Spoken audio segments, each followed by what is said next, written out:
Hi everyone, healthy and tasty అయిన ఎర్రగోధుమ రవ్వ ఉప్మా చేశానండి. డైట్ చేసే వాళ్ళకే కాదు, అందరికీ యూస్ఫుల్ రెసిపీ అండి ఇది.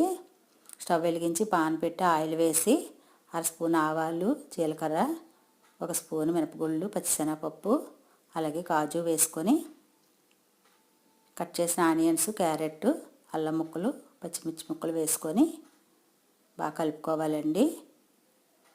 అలాగే టమాటా ముక్కలు, కరివేపాకు, కొత్తిమీర వేసుకోవాలి. టేస్ట్కి సరిపడగా సాల్ట్, కలర్ కోసం కొద్దిగా పసుపు వేసుకొని బాగా కలుపుకోవాలి. ఇప్పుడు వేయించి పక్కన పెట్టుకున్న 1 కప్పు గోధుమ రవ్వ వేసుకోవాలండి. కప్పుకి 2 కప్పులు వాటర్ వేసుకొని బాగా కలుపుకోవాలి. ఇప్పుడు మూత పెట్టి ఒక 5 మినిట్స్ ఉడికించుకోవాలండి. ఉడికిపోయింది కదా, కరివేపాకు, కొత్తిమీర జల్లుకొని 1 స్పూన్ గీ వేసుకొని సర్వ్ చేసుకోవడమేనండి. తప్పకుండా ట్రై చేయండి. Thanks for watching.